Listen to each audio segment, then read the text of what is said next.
বর্তমান সংবিধান বাতিল করে নতুন সংবিধান প্রণয়ন সহ ৬৯টি সংস্কার প্রস্তাব দিয়েছে জাতীয় নাগরিক কমিটি। কোনো ব্যক্তি দুবারের বেশি প্রধানমন্ত্রী বা রাষ্ট্রপতি হতে পারবেন না। রাষ্ট্রপতিও সরাসরি ভোটের মাধ্যমে নির্বাচিত হবেন এমন প্রস্তাব রেখেছে নাগরিক কমিটি। সংগঠনটির আহ্বায়ক জানান, সংস্কার নয়, নতুন সংবিধান প্রণয়নই তাদের মূল দাবি। আরও জানাচ্ছেন নয়নাদিত্য। সংবিধান, নির্বাচন ব্যবস্থা, জনপ্রশাসন, পুলিশ প্রশাসন সহ দেশের গুরুত্বপূর্ণ প্রতিষ্ঠানগুলোর সংস্কারের লক্ষ্যে কাজ করছে 10টি সংস্কার কমিশন। সবচেয়ে বেশি গুরুত্ব পাচ্ছে সংবিধান ও নির্বাচন ব্যবস্থা সংস্কারের বিষয়টি। সংবিধান সংস্কার কমিশনের সামনে সবচেয়ে বড় আলোচনা সংবিধান পুনর্লিখন নাকি সমস্যাপূর্ণ অধ্যায়গুলো সংস্কার।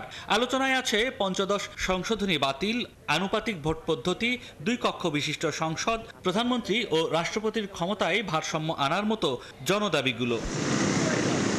মঙ্গলবার জাতীয় সংসদের সংবিধান সংস্কার কমিশনের কাছে লিখিত প্রস্তাব জমা দেয় বৈষম্য বিরোধী আন্দোলনের নেতৃত্ব দেয়া জাতীয় নাগরিক কমিটি। সংগঠনটির আহ্বায়ক নাসিরউদ্দিন পাটোয়ারি জানান, সংস্কার নয়, তারা চান নতুন সংবিধান।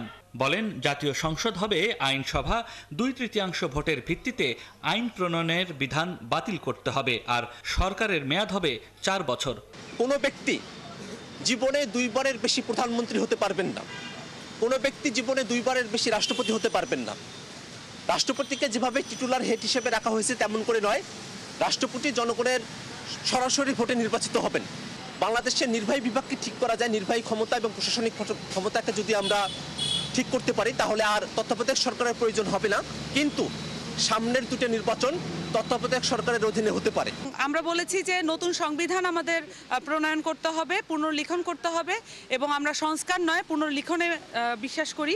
2 কক্ষ বিশিষ্ট সংসদের প্রস্তাব করেছে নাগরিক কমিটি, যেখানে সংসদের নিম্নকক্ষ জনগণের সরাসরি ভোটে আর উচ্চকক্ষ সংখ্যানুপাতিক হারে নির্ধারিত হবে।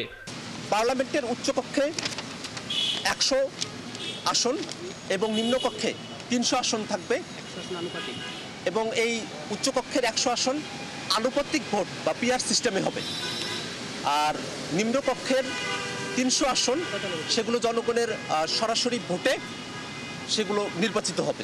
নাগরিক কমিটির এই প্রস্তাবে দেশের প্রতিটি জেলায় হাইকোর্ট করার কথাও বলা হয়েছে।